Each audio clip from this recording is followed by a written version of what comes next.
Sa wikang Latin. Tonto, ikaw anong poko? Noong panahon ng Kastila dito sa Pilipinas, Talamak ang kalapitan ng mga praile.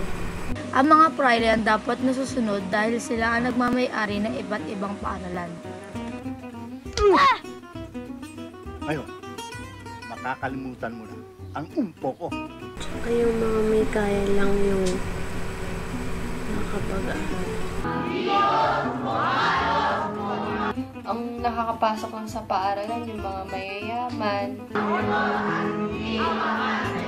Ang pinipili nila ang mayayaman o ang may pinag-aralan.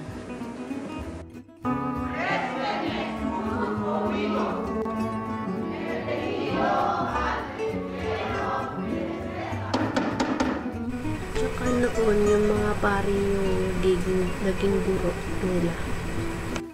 Asimismo, protege los órganos vitales como Noon, palaging inaapi ang mga Pilipinong mag-aaral ng mga praile at Kastilang mag-aaral.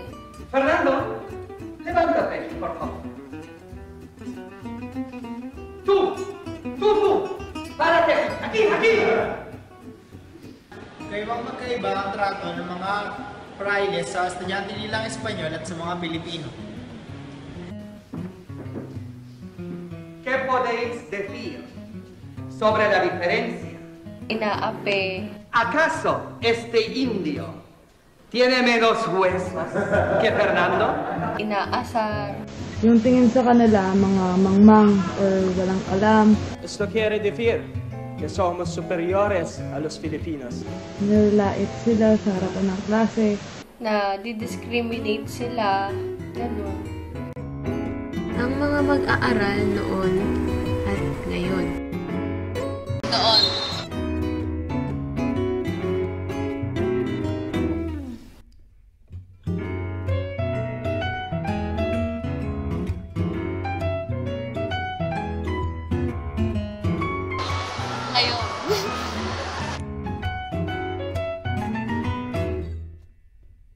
Yung mga estudyante, may mga karapatan na hindi na sila naaapi. Kaya na nila ipagtanggol yung mga sarili nila. Lahat na ng estudyante ngayon ay nakakapag-aral na hindi gaya dati na ang nakakapasok lang sa paaralan yung mga mayayaman. Ganun. Noong panahon ng mga Espanyol, yung mga guro, pwede nilang saktan yung mga estudyante nila na walang sala. Pero ngayon, bawal na. Bawal na bawal. At yung batas, yung nangangalaga sa karapatan at kiligtasan ng mga bata. Ngayon, Dahil sa patuloy na pagiging moderno ng Pilipinas, ang mga guro gumagamit na ng laptop, tablet, cellphones at kung ano-ano pa para mas madali ang pagtuturo nila. Kumpara noon, gumagamit lamang sila ng blackboard o pizarra at yanto. Yun lamang ang kanilang hawak para sa pagtuturo. Noong panahon ng Kastila, naitatag ang Colegio de Santo Tomas. UST noon.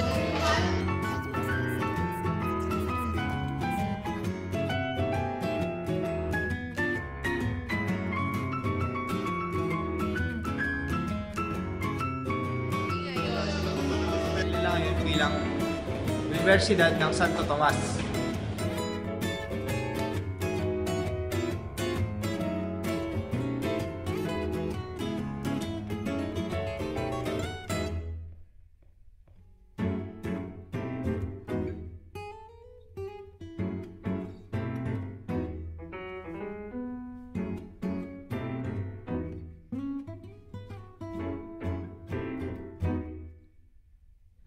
Tapos, no ring panahon na yun, naitatag ang Universidad ng Pilipinas sa Diliman.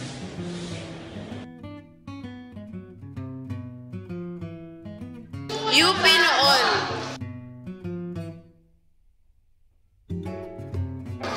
UP ngayon.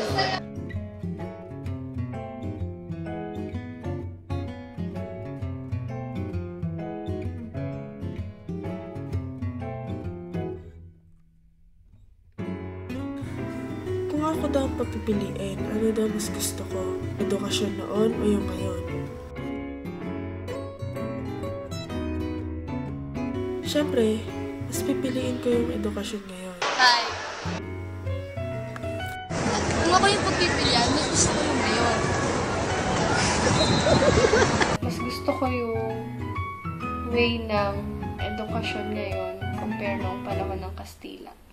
Kung ako ang tatanungin, mas pipiliin ko ang panahon ngayon. Kasi ngayon may karapatan na tayong mamili. May karapatan na tayong mag-isa para sa sarili natin. Ha? Tsaka ngayon, lahat pwede na mag-aral kahit mayaman ka or mahirap. Kaya mas maganda yung ngayon. Dahil kahit mahirap ka, pwede ka naman mag-aral dahil meron na tayong paaral na napapublic para sa mga mahihirap. Mas makabago, mas moderno, at mas pinadali ang pag-aaral. Dahil sa technology, pwede na mapadali ang lahat. Matulad ng paggawa ng assignments. Lahat-lahat pwede na makuha sa internet. Kung papapiliin ako kung anong mas gusto mo edukasyon, mas gusto ko yung dati. Kasi mas edukado sila kasi mas disiplinado, mas masisipag mag-aral kasi hindi nasasabayan ng iba't ibang teknolohiya. Hindi katulad ngayon, kung ano-ano na, tapos sa computer pag nakaharap, hindi ginagawa assignment, Dota.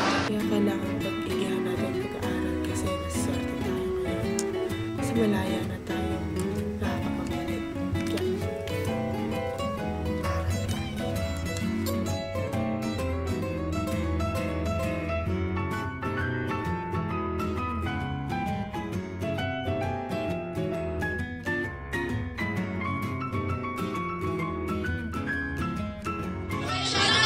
Sa edukasyon ng Pilipinas. Ha?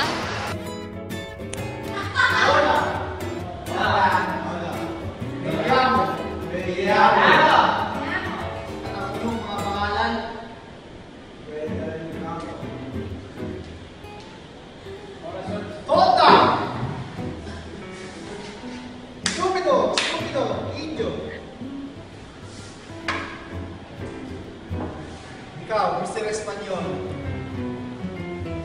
Sabihin mo ang iyong pangalan. Si Senyor. Corny. Yun lang. Ayun lang. The end. Fin. Wakas.